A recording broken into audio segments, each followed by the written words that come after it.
Guys, before starting with this video, let me tell you a fact. Health insurance usually covers hip replacement. I know it's not interesting, but it's okay. Now, without wasting any time, let's directly begin with our topic, hip joint. सबसे पहले देखते हैं hip joint कौन से type का joint है. It is ball and socket variety of synovial joint. एक बार हम रिवाइज कर लेते हैं क्लासिफिकेशन ऑफ जॉइंट्स की, ताकि हमें ब्रीफ आइडिया हो जाए.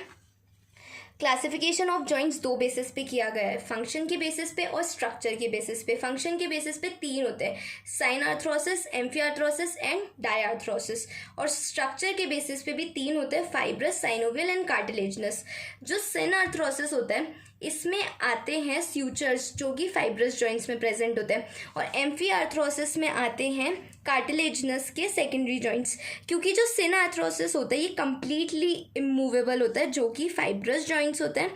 फाइब्रस जॉइंट्स इमूवेबल होते हैं. कार्टिलेजिनस जॉइंट्स में प्राइमरी तो इमूवेबल होते हैं, बट सेकेंडरी मूवेबल होते हैं. और साइनोवियल जॉइंट्स में तीन सारे वेराइटीज़ जो होते हैं ये मूवेबल होते हैं. और सिन आर्थरोसिस जो होता है ये इमूवेबल होता है. एम्फीआर्थरोसिस स्लाइटली मूवेबल होता है. और डायआर्थरोसिस जो होता है ये मूवेबल होता है. तो सिन आर्थरोसिस में आते हैं स्यूचर्स ऑफ फाइब्रस जॉइंट्स. एम्फीआर्थरोसिस में आते हैं सेकेंडरी कार्टिलेजिनस जॉइंट्स जो कि स्लाइटली मूवेबल होते हैं. और फिर डायआर्थरोसिस में आते हैं सारे साइनोवियल जॉइंट्स. ठीक है, अब ये हमने देख लिया. अब हम देख लेते हैं स्ट्रक्चर के बेसिस पे क्लासिफिकेशन कैसे किया गया है. सबसे पहले फाइब्रस जॉइंट्स. फाइब्रस जॉइंट्स में प्रेजेंट होते हैं स्यूचर्स, सिंडेस्मोसिस एंड गोम्फोसिस. स्यूचर्स वही जो स्कल में प्रेजेंट होते हैं, जैसे कि सजाइटल स्यूचर्स. सिंडेस्मोसिस का एग्जाम्पल है सेक्रोइलियक जॉइंट. गोम्फोसिस का बहुत अच्छा एग्जाम्पल है टूथ एंड गम्स का जो सॉकेट होता है, ये peg and socket junction form करते हैं, तो टूथ में गोम्फोसिस जॉइंट प्रेजेंट होता है. ये तो है फाइब्रस जॉइंट जो कि इमूवेबल होता है. इसके बाद आते हैं कार्टिलेजिनस जॉइंट, जिसमें प्राइमरी इमूवेबल होते हैं क्योंकि इसमें एक थिक प्लेट प्रेजेंट होती है हाइलेन कार्टिलेज की. इसका एग्जाम्पल है लॉन्ग बोन में एपीफाइसिस और मेटाफाइसिस के बीच में जो हाइलिन कार्टिलेज की प्लेट प्रेजेंट होती है वही फॉर्म करती है प्राइमरी कार्टिलेजिनस जॉइंट, और इसको मूव और उन दोनों पार्ट्स को मूव नहीं होने देती. फाइन. फिर उसके बाद है सेकेंडरी कार्टिलेजिनस जॉइंट्स जो कि स्लाइटली मूवेबल होते हैं. इसका एग्जांपल है प्यूबिक सिम्फाइसिस. फिर आते हैं साइनोवियल जॉइंट्स जो कंप्लीटली मूवेबल होते हैं. इसका निमोनिक है पीएचपी बैक्स. और इसमें सबसे पहला है प्लेन साइनोवियल जॉइंट्स जिसके दोनों आर्टिकुलेटिंग सरफेस जो होते हैं वो प्लेन या फिर फ्लैट होते हैं. इसके एग्जाम्पल्स हैं इंटरकार्पल, इंटरटार्सल्स एंड वर्टिब्रे के बीच में जो जॉइंट्स प्रेजेंट होते हैं. फिर उसके बाद hinge joint. Hinge joint elbow और एंकल में हमें देखने को मिलता है, ये एक ही प्लेन में मूवमेंट होने देता है. फिर उसके बाद पाइवट जॉइंट. पाइवट जॉइंट हमें देखने को मिलता है मीडियन एटलांटो एक्सियल जॉइंट में, मतलब जो हमारा हेड वाला रीजन होता है, हेड और नेक वाला उधर. तो पाइवट जॉइंट क्या करते हैं, बीच में तो एक बोनी पाइवट प्रेजेंट होता है और सराउंडिंग एरिया में एक रिंग प्रेजेंट होती है, ऑस्टियोलिगामेंटस रिंग जिसे हम कहते हैं, ताकि रोटेशन मूवमेंट हो सके. तो जितने भी हमारे हेड के रोटेटरी मूवमेंट्स होते हैं वो इसीलिए होते हैं क्योंकि उसमें पाइवट जॉइंट प्रेजेंट है. एटलांटो एक्सियल जॉइंट में एटलांटो एक्सियल जॉइंट एक पाइवट जॉइंट का वैरायटी है. ओके. फिर उसके बाद सुपीरियर और इन्फीरियर रेडियल नर्व जॉइंट में भी हमें पाइवट जॉइंट देखने को मिलता है. उसके बाद आता है कॉन्डाइलर जॉइंट, जिसमें दोनों आर्टिकुलेटिंग सरफेस कॉन्डाइल्स होता है, एक कॉन्केव होता है और एक कॉन्वेक्स होता है. इसके एग्जाम्पल है नी जॉइंट एंड टीएमजे. फिर उसके बाद आते हैं एलिप्सॉइड जॉइंट. इसमें क्या होता है, एक आर्टिकुलेटिंग सरफेस तो कम्प्लीटली ओवल होता है और दूसरा आर्टिकुलेटिंग सरफेस जो होता है वो इलेप्टिकल होता है. तो इसके एग्जाम्पल्स हैं रिस्ट और मेटाकार्पोफेलेंजियल जॉइंट्स. इसमें हमें flexion, extension, abduction, adduction, circumduction देखने को मिलता है, बट रोटेशन नहीं देखने को मिलता. सैडल जॉइंट में हमें रोटेशन देखने को मिलता है, प्लस एलिप्सॉइड जॉइंट में जो भी मूवमेंट होता है वो भी देखने को मिलता है. सैडल जॉइंट का नाम सैडल इसलिए रखा गया है क्योंकि इसका एक आर्टिकुलेटिंग सरफेस सैडल शेप का होता है. सैडल मतलब जब हम हॉर्स पे या किसी एनिमल पे राइड करते हैं और जो एक सीट टाइप स्ट्रक्चर जो हम पुट करते हैं बैठने से पहले उन पर, उसे हम सैडल कहते हैं. इसके एग्जांपल्स है थंब मतलब first carpometacarpal joint and sternoclavicular joint. फिर लास्ट है बॉल एंड सॉकेट जॉइंट जो कि हिप जॉइंट और शोल्डर जॉइंट में देखने को मिलता है. इसमें एक ग्लोब्यूलर हेड होता है और एक कप शेप्ड होता है. ओके, तो ये सारे साइनोवियल जॉइंट्स हुए। तो साइनोवियल जॉइंट के बॉल एंड सॉकेट जॉइंट के बारे में अभी हम डिस्कस करेंगे। Hip joint. अब हिप जॉइंट में टाइप हमने देख लिया। आर्टिकुलर सर्फेसेस कौन कौन से होते हैं? इसमें एक फीमर होता है और एक हिप बोन होती है। फीमर का हेड ऑफ फीमर आर्टिकुलेट करता है एसेटाब्यूलम के साथ। ये एसेटाब्यूलम है और ये हेड ऑफ फीमर है, ये इस तरीके से आर्टिकुलेट करता है। हम इस डायग्राम में भी देख सकते हैं, ये हेड ऑफ फीमर है, ये आर्टिकुलेट करता है एसेटाब्यूलम के साथ। माइंड यू, एसेटाब्यूलम एक फोरामेन नहीं है, ये बाईपास मतलब ये गड्ढा नहीं है ऑब्ट्यूरेटर फोरामेन की तरह, ये नीचे से कवर्ड होता है। ओके, फिर उसके बाद आता है, अब हम देखते हैं दोनों आर्टिकुलेटिंग सरफेस के बारे में कुछ जानकारी। फीमोरल हेड जो होता है ये फॉर्म करता है more than half a sphere and is covered with hyaline cartilage except at fovea capitis. इसका मतलब ये है, जो फीमोरल हेड है ये स्फेरिकल है, ये कंप्लीट स्फेयर नहीं बना रहा, ये कंप्लीट स्फेयर नहीं बना रहा, बट ये बना रहा है मोर देन हाफ अ स्फेयर। इसका मतलब ये है कि ये तो अपना हाफ अ स्फेयर हो गया, ये जो है हाफ अ स्फेयर है, और ये हाफ अ स्फेयर से थोड़ा सा ज़्यादा बना रहा है, तो ये बना रहा है मोर देन हाफ अ स्फेयर। प्लस इसमें हाइलिन कार्टिलेज प्रेजेंट होती है, बस फोविया कैपिटस जो होता है उधर हाइलिन कार्टिलेज प्रेजेंट नहीं होती। और फिर है एसेटाब्यूलम। एसेटाब्यूलम में 3 चीज़ें होती हैं। सबसे पहला होता है ल्यूनेट आर्टिकुलेटिंग सरफेस, जहाँ से फीमर का हेड आर्टिकुलेट करता है, ये तो हम बोलते हैं ल्यूनेट सरफेस। एक होता है एसेटाब्यूलर नॉच और एक होता है एसेटाब्यूलर फोसा। एसेटाब्यूलर नॉच जो है इसमें प्रेजेंट होती है ट्रांसवर्स एसेटाब्यूलर लिगामेंट, जो इसको कवर करती है, मतलब इसको फिल करती है एसेटाब्यूलर नॉच को। और इसे हमने एसेटाब्यूलर फोरामेन नहीं कहा है, फोसा कहा है, क्योंकि ये एम्प्टी नहीं है, इससे कोई चीज़ अंदर से बाहर पास नहीं हो सकती, ये केवल एक डिप्रेशन है, इसलिए हमने इसको फोसा बोला है। ओके, हम इसमें भी देख लेते हैं एक बार। ये फीमोरल हेड है, ये हाइलिन कार्टिलेज से सारी जगह से कवर हुआ हुआ है, बस फोविया कैपिटस पे हाइलिन कार्टिलेज प्रेजेंट नहीं है, ये ब्लू ब्लू हाइलिन कार्टिलेज है। ये है एसेटाब्यूलम और ये है ऑब्ट्यूरेटर फोरामेन। ठीक है, एसेटाब्यूलम में हमने 3 देखी, एक तो ल्यूनेट सरफेस होता है, एक एसेटाब्यूलर नॉच होता है और एक एसेटाब्यूलर फोसा होता है। ये हमने आर्टिकुलर सरफेसेस के बारे में भी जान लिया। उसके बाद हिप जॉइंट जो होता है इसमें स्टेबिलिटी भी बहुत अच्छी होती है, मोबिलिटी भी बहुत अच्छी होती है। अगर हम शोल्डर जॉइंट से कंपेयर करें तो शोल्डर जॉइंट में मोबिलिटी तो बहुत अच्छी होती है पर स्टेबिलिटी थोड़ी कम होती है, लेकिन हिप जॉइंट में स्टेबिलिटी भी बहुत अच्छी होती है। और उनके रीजंस क्या क्या होते हैं? सबसे पहला, depth of acetabulum and narrowing of its mouth by acetabular labrum. अभी हमने पढ़ा था कि ये एसेटाब्यूलम है ना, ये ल्यूनेट सरफेस है, ये वाली जो जगह है ये एसेटाब्यूलर नॉच है जहाँ पे ट्रांसवर्स एसेटाब्यूलर लिगामेंट प्रेजेंट होता है। ठीक है, तो अब ये जो मार्जिन है एसेटाब्यूलम की, मतलब जो ल्यूनेट सरफेस है, इस पे एक इस तरीके से लिगामेंट प्रेजेंट होता है जिसे हम बोलते हैं एसेटाब्यूलर लेब्रम। अब वो क्या करता है, वो इस डिप्रेशन को, ये एक डिप्रेशन है, उसको और डीप करता है ताकि इधर फीमोरल हेड आकर अच्छे से फिक्स हो सके। ओके, तो जितना वो डीप करेगा और जितना नैरोइंग होगी उसकी, उतना अच्छा होगा जॉइंट के लिए। फिर दूसरा डिपेंड करता है लिगामेंट्स और मसल की टेंशन पे, स्ट्रेंथ पे, कि वो कितने स्ट्रॉन्ग है, जो हिप जॉइंट के सराउंडिंग मसल्स और लिगामेंट्स है। 4th पॉइंट जो जिस पे स्टेबिलिटी डिपेंड करती है वो होता है length and obliquity of neck of femur. अब सपोज अगर neck of femur properly oblique नहीं है या फिर उसकी प्रॉपर लेंथ नहीं है तो वो एसेटाब्यूलम तक नहीं पहुंच पाएगा अच्छे से और आर्टिकुलेट नहीं कर पाएगा। लेकिन अगर उसकी ओब्लिकिटी प्रॉपर है, वो अच्छे से, उसका नेक ओब्लिक है और लेंथ भी अच्छी सी है, तो वो अच्छे से आर्टिकुलेट कर पाएगा।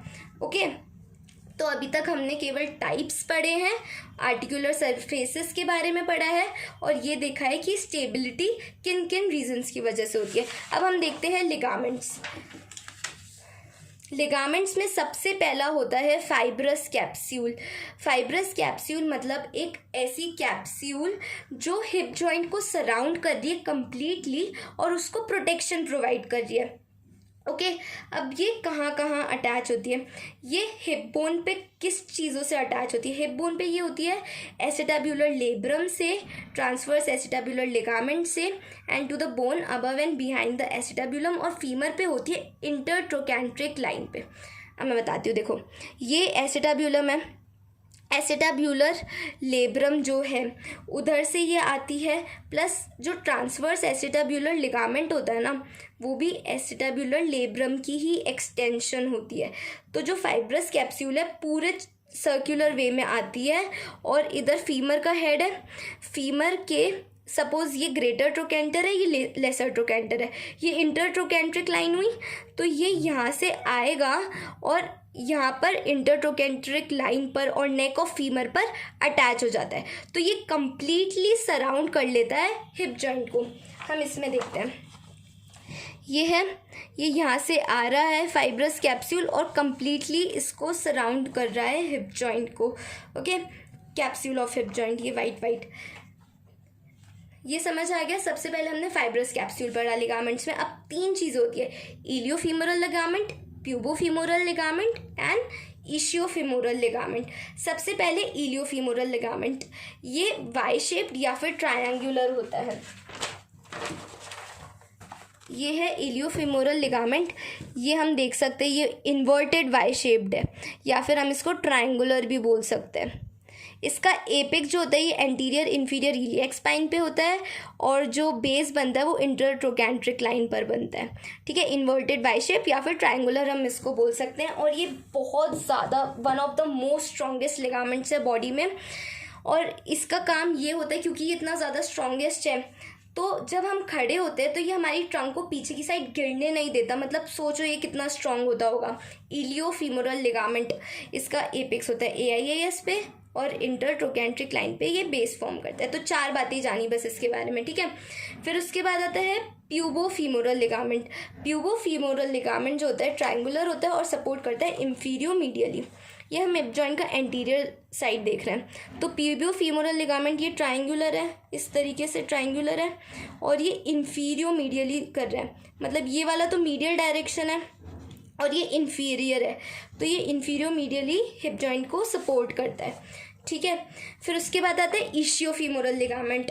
ये कंपैरेटिवली वीक होता है, पोस्टीरियर साइड प्रेजेंट होता है और जॉइंट को कवर पोस्टीरियर साइड करता है। ठीक है, ये पोस्टीरियर साइड है और ये प्रेजेंट है हमारा इशियोफीमोरल लिगामेंट। ठीक है, अभी क्या बोल रहे हैं, its fibres are twisted and extends from ischium to acetabulum and some are attached to the greater trochanter. अब इशियोफीमोरल के जो लिगामेंट्स के जो फाइबर्स होते हैं वो ईशियम से एसिटाब्यूलम तक एक्सटेंड करते हैं। ये ईशियम है, आगे की साइड थोड़ा एसिटाब्यूलम आ जाएगा और ये एक्सटेंड करते हैं और थोड़े थोड़े ये ग्रेटर ट्रोकेंटर पे भी जाकर अटैच होता है। फिर उसके बाद ये ट्विस्ट हो जाते हैं। ये सारे फाइबर्स दिख रहे हैं, ये ट्विस्टेड है, ये फाइबर्स ट्विस्टेड है और ये आगे की साइड जा रहे हैं, तो ये सपोर्ट कर रहे हैं पोस्टीरियरली। ठीक है, अब हमने 3 के बारे में पढ़ लिया, इलियोफीमोरल, प्यूबोफीमोरल, इशियोफीमोरल। अब है एसिटाब्यूलर लेब्रम, जो मैं ऑलरेडी बता चुकी हूँ कि एसिटाब्यूलम की जो मार्जिन्स होती है उस पर फाइब्रोकार्टिलेजनस रिम प्रेजेंट होती है, उसे हम एसिटाब्यूलर लेब्रम कहते हैं। यहाँ पे एसिटाब्यूलर मार्जिन पे जो एक फाइब्रोकार्टिलेजनस रिम प्रेजेंट है इस तरीके से, वो कहलाती है एसिटाब्यूलर लेब्रम। इस डायग्राम में भी देख सकते हो, इधर एसिटाब्यूलर लेब्रम दी गई है। ओके, फिर उसके बाद ये क्या करती है, नैरो कर देती है माउथ ऑफ एसिटाब्यूलम को, हेल्प करती है holding head of the femur and position और स्टेबिलिटी प्रोवाइड करती है। ठीक है, अब एसिटाब्यूलर लेब्रम से ही एक्सटेंड होती है ट्रांसवर्स लिगामेंट ऑफ एसिटाब्यूलम। एसिटाब्यूलर हमने फोसा पढ़ा था, उसको ये कवर करती है। It is a part of acetabular labrum which bridges the acetabular notch. यहाँ पे जो नॉच प्रेजेंट थी, ये यहाँ से एसिटाब्यूलर लेब्रम प्रेजेंट है, यहाँ पे वो एक्सटेंड होती है और इधर फॉर्म कर देती है ट्रांसवर्स लिगामेंट ऑफ एसिटाब्यूलम। और अब एक इम्पॉर्टेंट चीज़, हाँ, ब्रिज कर देती है एसिटाब्यूलर नॉच को। इम्पॉर्टेंट चीज़ ये है कि ये जो नॉच होती है ये कन्वर्ट कर देती है फोरामेन को, which transmits the acetabular vessels and nerves to the joint. इसका मतलब ये है कि पहले ये एसिटाब्यूलम था, यहाँ पे नॉच थी, यहाँ पे कुछ भी प्रेजेंट नहीं था, बट हाँ इधर पीछे एक सरफेस था। तो ये क्या था, एक फोरामेन टाइप्स था, है ना। ये फोरामेन टाइप्स था जहाँ से चीज़ें पास हो सकती थी, पीछे बस एक बेस था। अब अगर यहाँ पे ट्रांसवर्स एसिटाब्यूलर लिगामेंट आ जाएगी तो पीछे से चीज़ें पास हो सकती है।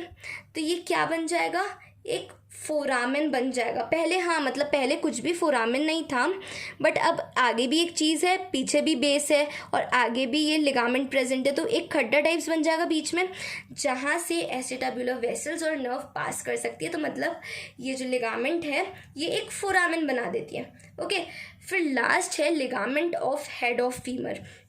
इसे हम लिगामेंटम टेरेस भी कहते हैं। ये एक्सटेंड करता है फोविया कैपिटिस से और अटैच होता है इधर ट्रांसवर्स लिगामेंट ऑफ एसिटाब्यूलम और मार्जिन्स ऑफ एसिटाब्यूलर नॉच की जो मार्जिन्स थी और उसके अंदर जो ट्रांसवर्स लिगामेंट प्रेजेंट है उधर जाके ये बेस अपना फॉर्म करता है। और एपेक्स कहाँ पे होता है, फोविया कैपिटिस पे। ओके, अभी हमने सारी लिगामेंट्स पढ़ ली। सबसे पहले हमने फाइब्रस कैप्सूल पढ़ा, फिर उसके बाद हमने 3 चीज़ें पढ़ी, इलियोफीमोरल, प्यूबोफीमोरल एंड इशियोफीमोरल। उसके बाद हमने पढ़ा acetabular labrum and transverse ligament of acetabulum या फिर ट्रांसवर्स एसिटाब्यूलर लिगामेंट। फिर उसके बाद हमने पढ़ा ligament of head of femur. Fine, अब हम देखते हैं रिलेशंस, हिप जॉइंट के ऊपर नीचे आगे पीछे क्या प्रेजेंट होता है। सबसे पहले एंटीरियर रिलेशंस। अब हिप जॉइंट के आगे क्या प्रेजेंट होता है, हिप फ्लेक्सर्स प्रेजेंट होते हैं जो फ्लेक्शन करवाते हैं। और सबसे ज़्यादा इम्पॉर्टेंट मतलब हिप फ्लेक्सर है ही कौन सा, इलियोप्सोआस, इलियाकस प्लस सोआस मेजर, यही प्रेजेंट होगा आगे की साइड। अब जो इलियोप्सोआस है वो हिप जॉइंट से सेपरेटेड होता है, मतलब इलियोप्सोआस और हिप जॉइंट के बीच में बर्सा प्रेजेंट होता है। फीमोरल वेन, फीमोरल आर्टरी और फीमोरल नर्व्स भी उन दोनों के बीच में से पास करती है। हम इस डायग्राम में देखते हैं, ये हिप जॉइंट है, ठीक है, ये हिप जॉइंट है और ऊपर आगे की साइड क्या प्रेजेंट है, ये इलियाकस है और सोआस मेजर का टेंडन है, ये वाला छोटा सा, ये सोआस मेजर का टेंडन है, ये इलियाकस है। तो एंटीरियर साइड ये प्रेजेंट है, प्लस इनके बीच में से क्या पास होता है, अभी इस डायग्राम में अच्छे से नहीं दिख रहा, बट इन दोनों के बीच में से पास होती है femoral vessels and nerves and bursa. Okay, anterior relations एकदम सिंपल है, आगे की साइड हिप फ्लेक्सर्स है। ओके, फिर पोस्टीरियर रिलेशंस। अब पोस्टीरियर रिलेशंस याद करते हैं। देखो ये हिप जॉइंट है, हिप जॉइंट के पीछे जो भी चीज़ आ रही है वो पोस्टीरियर रिलेशंस में आएंगी, ठीक है। सबसे पहले पायरिफॉर्मिस और शियाटिक नर्व, ये दोनों प्रेजेंट होती है पीछे की साइड, ठीक है। अब प्रेजेंट है ऑब्ट्यूरेटर इंटरनस, ये बीच में जो छोटी सी है ऑब्ट्यूरेटर इंटरनस, और ये है ऑब्ट्यूरेटर एक्सटर्नस। ओके, 4 चीज़ें लर्न हो गई, piriformis, sciatic nerve, obturator internus and obturator एक्सटर्नस।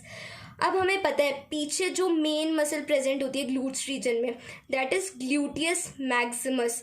तो ये भी पोस्टीरियर रिलेशन फॉर्म करेगी हिप जॉइंट का, ये पूरी ग्लूटियस मैक्सिमस है। ओके, 5 चीज़ें हो गई। अब एक और चीज़ हम ऐसे याद कर सकते हैं, ऑब्ट्यूरेटर एक्सटर्नस के पास में एक चीज़ प्रेजेंट होती है, मसल जिसे हम बोलते हैं क्वाड्रेटस फेमोरिस। तो ये भी पोस्टीरियर रिलेशन फॉर्म करती है हिप जॉइंट का। ओके, क्या क्या पढ़ा, पायरिफॉर्मिस पढ़ी, शियाटिक नर्व पढ़ी, obturator internus, obturator externus, gluteus maximus and this thing quadratus femoris. Okay, anterior and posterior relations हो गए। अब इसके बाद आते हैं सुपीरियर रिलेशंस। सुपीरियर रिलेशंस में आता है reflected head of rectus femoris covered by gluteus minimus, medius and Maximus. Okay, देखो ये जो मसल है ये है रेक्टस फेमोरिस। रेक्टस फेमोरिस का ये तो है स्ट्रेट हेड और ये है रिफ्लेक्टेड हेड रेक्टस फेमोरिस का, ठीक है। ये तो रिफ्लेक्टेड हेड जो होता है ये बनाता है सुपीरियर रिलेशन, और gluteus minimus muscle, gluteus minimus, gluteus medius and कुछ पोर्शन ग्लूटियस मैक्सिमस का, ये बनाते हैं superior relations of hip joint. Okay, फिर इसके बाद आता है इन्फीरियर रिलेशंस। इन्फीरियर रिलेशंस में आती है देखो सबसे पहले तो तीनों अडक्टार मसल्स आती है। Adductor longus, adductor Brevis and adductor Magnus. ठीक है, अब अडक्टर लॉन्गस इसमें मतलब थोड़ी छोटी दिख रही है ब्रेविस से, बट ब्रेविस से बड़ी होती है क्योंकि ये तो लॉन्गिट्यूडनल सेक्शन है, तो ये प्रॉपरली मतलब ऐसे शो नहीं कर रहा। अडक्टर लॉन्गस, अडक्टर ब्रेविस और अडक्टर मैग्नस जो है, ये तीनों क्या बना रही है, इन्फीरियर रिलेशन। ठीक है, ये तीनों याद हो गई। इसके अलावा जो लॉन्गस और ब्रेविस के पास प्रेजेंट होती है वो होती है पेक्टिनियस, और जो मैग्नस के पास प्रेजेंट होती है वो होती है हैमस्ट्रिंग्स। तो ये बनाती है inferior relations. Adductor longus Brevis Magnus, longus Brevis के पास पेक्टिनियस प्रेजेंट होती है, मैग्नस के पास हैमस्ट्रिंग्स। तो ये कंप्लीट हुए relations of hip joint. Okay, फिर इसके बाद आता है ब्लड सप्लाई। ब्लड सप्लाई होती है 3 मेन आर्टरीज है, obturator artery, 2 circumflex femoral artery, 2 gluteal arteries, OCG obturator, circumflex and gluteal arteries. ठीक है, अब एक बहुत इम्पॉर्टेंट बात जो समझने की है वो ये है, एक सेकेंड, हाँ, सी दिस डायग्राम। ठीक है, सबसे पहले अभी हमने पढ़ लिया ये आर्टरीज उसको सप्लाई करती है हिप जॉइंट को। अब सबसे पहले बात करते हैं सर्कमफ्लेक्स, मतलब ये डायग्राम दिख रहा है, इसमें ये फीमोरल आर्टरी है। ठीक है, फीमोरल आर्टरी आगे जाके डिवाइड हो रही है 2 पार्ट्स में, जिसमें एक पार्ट है डीप फीमोरल आर्टरी। ठीक है, डीप फीमोरल आर्टरी की 2 ब्रांचेस निकल रही है, एक है मीडियल सर्कमफ्लेक्स फीमोरल आर्टरी और एक है lateral circumflex femoral artery. Medial circumflex femoral artery जो है ये नेक पे भी जा रही है और एक ये हेड में भी जा रही है एक साइड से। ये वाली जो है ये तो नेक में जा रही है और इसकी एक ब्रांच ऊपर की तरफ भी जा रही है। ठीक है, तो अब क्या होता है, ये मीडियल सर्कमफ्लेक्स फीमोरल आर्टरी और जो लेटरल सर्कमफ्लेक्स फीमोरल आर्टरी है, ये दोनों ये नेक ऑफ फीमर के अराउंड एक सर्कल टाइप्स बना लेती है। ठीक है, जिसे हम बोलते हैं आर्टीरियल सर्कल। ओके, अभी कहाँ बनाती है, जहाँ पे कैप्सूल का अटैचमेंट हो रहा था, हमने पढ़ा था इंटरट्रोकैंट्रिक लाइन पे, और नेक ऑफ फीमर पे अटैचमेंट हो रहा था फाइब्रस कैप्सूल का, ये उधर उसके पास में ही अपना एक आर्टीरियल सर्कल बनाती है। ठीक है, कौन, medial and lateral circumflex femoral arteries. Fine, अब जो ये आर्टरीज हैं इनसे, इस आर्टीरियल सर्कल से कुछ ब्रांचेस निकलती हैं जिसे हम बोलते हैं रेटिनाक्यूलर आर्टरीज। ये नेक ऑफ फीमर को भी सप्लाई करती है प्लस हेड ऑफ फीमर के मेजर पोर्शन को या फिर ग्रेटर पार्ट को भी सप्लाई करती है। ठीक है, मेजर पोर्शन को तो ये कर रही है रेटिनाक्यूलर आर्टरीज। अब बचे हुए पोर्शन को कौन कर रही है, इधर देखो, एक ऑब्ट्यूरेटर आर्टरी प्रेजेंट है। ऑब्ट्यूरेटर आर्टरी हमने पढ़ा था OCG, तो OCG में एक ऑब्ट्यूरेटर भी आ रहा था। ऑब्ट्यूरेटर की एक ब्रांच निकलती है एसिटाब्यूलर ब्रांच, वो सप्लाई करती है फोविया कैपिटस के पास वाले रीजन को। ठीक है, प्लस हमने ये भी पढ़ा था कि मीडियल सर्कमफ्लेक्स फीमोरल आर्टरी आ रही थी ऊपर की तरफ, तो जो बचा हुआ पोर्शन होता है ये हेड का, थोड़ा सा उसको ये भी सप्लाई करती है। समझ आ गया, एक बार हम इसको रीड कर लेते हैं ताकि इजीली समझ और आ जाएगा। Medial and lateral circumflex femoral arteries form an arterial circle around the capsular attachment of neck of femur. Retinacular arteries arise from this circle and supply the intracapsular part of the neck and greater part of the head of femur. Intracapsular इसलिए क्योंकि यहाँ पे तो capsule का attachment हो रहा है, तो रेटिनाक्यूलर आर्टरीज जो है वो अंदर की साइड प्रेजेंट है कैप्सूल के। फिर small part of head near fovea capitis is supplied by acetabular branch of obturator artery and medial circumflex femoral arteries.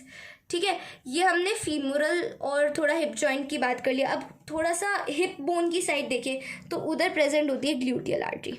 ठीक है, तो ये तीनों कवर हो गई, obturator, circumflex and gluteal arteries.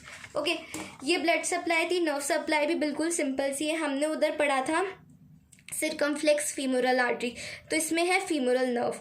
हमने उधर पढ़ी थी ऑब्ट्यूरेटर आर्टरी, इसमें है ऑब्ट्यूरेटर नर्व। हमने ग्लूटियल आर्टरी पढ़ी थी, इसमें है सुपीरियर ग्लूटियल नर्व। 3 तो ईजी है लर्न करने की, बची 2 जो भी सिमिलर टाइप्स है, nerve to rectus femoris and nerve to quadratus femoris. Nerve supply भी डन। फिर उसके बाद है मूवमेंट्स। मूवमेंट्स ट्रांसवर्स एक्सेस में फ्लेक्शन एक्सटेंशन देखने को मिलता है, एंटीरियर पोस्टीरियर एक्सेस में अडक्शन अबडक्शन, वर्टिकल एक्सेस में medial and lateral rotation and circumduction भी देखने को मिलता है, जो कि कॉम्बिनेशन होता है सारे मूवमेंट्स का। इधर कुछ रेंज दी गई है, ये एज के साथ साथ लोगों की फ्लेक्सिबिलिटी के साथ साथ और बदलती रहती है, मतलब और थोड़ी थोड़ी बुक्स में थोड़े वेरिएशंस भी हैं रेंज को लेके, बट हाँ ये एक मतलब है जिसको तुम लिख सकते हो थोड़ा सा अंदाज़ा टाइप्स, जो मैंने बीडीसी से ही रेफ़र किया है। ओके, शायद नेट से। ठीक है, ये हुए मूवमेंट्स। हाँ, एक और इम्पॉर्टेंट बात, मूवमेंट हिप जॉइंट के मूवमेंट में मीडियल और लेटरल रोटेशन में जो कि डिफरेंट होता है जब नी फ्लेक्स होती है और नी एक्सटेंडेड होती है। तो इस पर मैं एक वीडियो अपलोड करूँगी जिसमें मैं शो करूँगी मीडियल और लेटरल रोटेशन ऑफ हिप, तो आप ये दूसरी वीडियो में देख सकते हो अगर आपको कन्फ्यूजन है तो। ठीक है, ये पूरा हमने हिप जॉइंट के बारे में पढ़ लिया। स्टार्टिंग में हमने articular surfaces, type of joint पढ़ा, स्टेबिलिटी क्यों होती है वो पढ़ी, फिर उसके बाद हमने लिगामेंट्स के बारे में पढ़ा, हमने रिलेशंस पढ़े, blood supply, nerve supply and then finally movements. ये सब हो गया। इसके बाद आता है क्लिनिकल एनाटमी। क्लिनिकल एनाटमी में सबसे पहला है hip diseases show an interesting age pattern. मतलब जो 5 ईयर्स के बिलो होते हैं उनमें सबसे ज़्यादा टीबी और कंजेनाइटल डिसलोकेशन देखने को मिलता है, और वैसे भी जितने भी जॉइंट्स अपने बॉडी में प्रेजेंट है सबसे ज़्यादा जो कंजेनाइटल डिसलोकेशन देखने को मिला है वो हिप जॉइंट में ही देखने को मिला है। ओके, इस डायग्राम में देख सकते हो ये हिप जॉइंट है, ये नॉर्मल है, यहाँ पे डिसलोकेशन हुआ हुआ है, ये फीमर एसिटाब्यूलम से बाहर निकला हुआ है, तो ये कंजेनाइटल है, मतलब सिंस बर्थ। फिर उसके बाद 5 to 10 ईयर्स में हमें पर्थीज डिजीज़ देखने को मिलती है, जिसमें क्या होता है, जो हेड ऑफ फीमर होता है उसका डिस्ट्रक्शन या फ्लैटनिंग हो जाती है। मतलब डिस्ट्रक्शन और फ्लैटनिंग हो जाएगी तो जो स्पेस होगा एसिटाब्यूलम और हेड ऑफ फीमर के बीच में ये इंक्रीज हो जाएगा, तो एक्सरेज में हमें देखने को मिलेगा इंक्रीज जॉइंट स्पेस। ओके, फिर उसके बाद 10 to 20 ईयर्स में कॉक्सा वेरा देखने को मिलता है एंड अबव 40 ईयर्स ऑस्टियोआर्थराइटिस। अब कॉक्सा वेरा और कॉक्सा वेल्गा क्या होता है? कॉक्सा वेरा मतलब जब नेक शाफ्ट एंगल डिक्रीज कर जाता है। इसको हम ऐसे लर्न कर सकते हैं, आर डी शर्मा तो सबने बचपन में पढ़ी ही है। तो वेरा और वेल्गा में एक ही डिफरेंस है कि वेरा में आर आ रहा है, वेल्गा में जी आ रहा है। तो जिसमें आर आ रहा है उसके साथ हम डी लिखेंगे, आर डी, मतलब नेक शाफ्ट एंगल डिक्रीज कर रहा है, डी। ओके, और वेल्गा जो है उसमें इंक्रीज करता है। नॉर्मल एंगल होता है 150 डिग्रीज चिल्ड्रंस में, 127 डिग्रीज एडल्ट्स में। ओके, अब हम ये भी देख लेते हैं एक बार डायग्राम। ये है नॉर्मल शाफ्ट एंगल, नेक शाफ्ट एंगल। अगर ये इंक्रीज हो रहा है तो इसे हम बोल रहे हैं वेल्गा, अगर ये डिक्रीज हो रहा है तो हम इसको बोल रहे हैं वेरा। ठीक है, फिर उसके बाद है posterior dislocation of hip is more common. तो शियाटिक नर्व डैमेज हो सकती है क्योंकि वो पोस्टीरियर साइड रन करती है।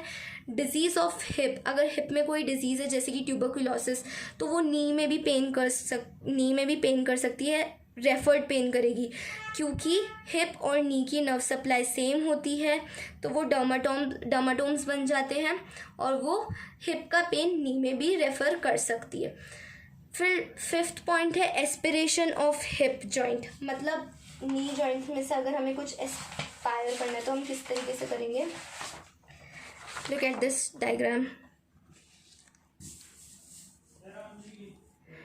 ठीक है, अब इसमें क्या लिखा हुआ है? It can be done from side by passing the needle from posterior edge of greater trochanter. ये ग्रेटर ट्रोकेंटर है, ठीक है, ग्रेटर ट्रोकेंटर के हम पोस्टीरियर एज से निडल इंसर्ट कर रहे हैं। ठीक है, किधर? Upwards medially and parallel with the neck of femur. ये अपवर्ड डायरेक्शन है, मीडियल डायरेक्शन है, प्लस ये नेक ऑफ फीमर है ना, नेक ऑफ फीमर के पैरेलल डायरेक्शन में है और ग्रेटर ट्रोकेंटर के पोस्टीरियर साइड से हम इंसर्ट कर सकते हैं। और भी तरीके होते हैं नीडल एस्पायर करने के, मतलब और भी एंगल्स होते हैं, but this is one of them. Okay, hip joint का एस्पायरेशन। फिर उसके बाद आता है fracture of neck of femur. Neck of femur के फ्रैक्चर 3 टाइप्स के हो सकते हैं, सब कैपिटल, सर्वाइकल और बेसल। सब कैपिटल मतलब अगर वो हेड के पास हो रहे हैं और बीच में हो रहे हैं तो सर्वाइकल, और अगर ट्रोकेंटर के पास में हो रहे हैं तो उसे हम बेसल कहते हैं। ये देखो, ये हेड ऑफ फीमर है, ये नेक ऑफ फीमर है, ठीक है। अगर ये हेड ऑफ फीमर के पास में हो रहा है तो इस फ्रैक्चर को हम सब कैपिटल बोलेंगे, बीच में हो रहा है तो सर्वाइकल बोलेंगे। और अगर ट्रोकैंटर, ये ग्रेटर ट्रोकैंटर है, लेसर ट्रोकैंटर है, ट्रोकैंटर के पास में हो रहा है तो हम उसे बेसल बोलेंगे। अब बेसल में भी दो टाइप्स होते हैं, एक होता है इंटर ट्रोकैंट्रिक, मतलब दोनों ट्रोकैंटर्स के बीच में, ठीक है, जहाँ पे इंटर ट्रोकैंट्रिक लाइन होती है। और एक होता है सब ट्रोकैंट्रिक, मतलब दोनों ट्रोकैंटर्स के नीचे, तो उसे हम सब ट्रोकैंट्रिक बोलते हैं, ठीक है। अब एक इम्पॉर्टेंट बात ये है कि हमने पढ़ी थी रेटिनाक्यूलर आर्टरीज। रेटिनाक्यूलर आर्टरीज इस साइड रन कर रही थी, तो जब सब कैपिटल फ्रैक्चर होता है तो सबसे ज़्यादा चांसेस होती है रेटिनाक्यूलर आर्टरीज के डैमेज होने की। और जो ये बेसल फ्रैक्चर्स होते हैं इसमें बहुत कम चांसेस होते हैं कि रेटिनाक्यूलर आर्टरीज जो है वो डैमेज हो जाए।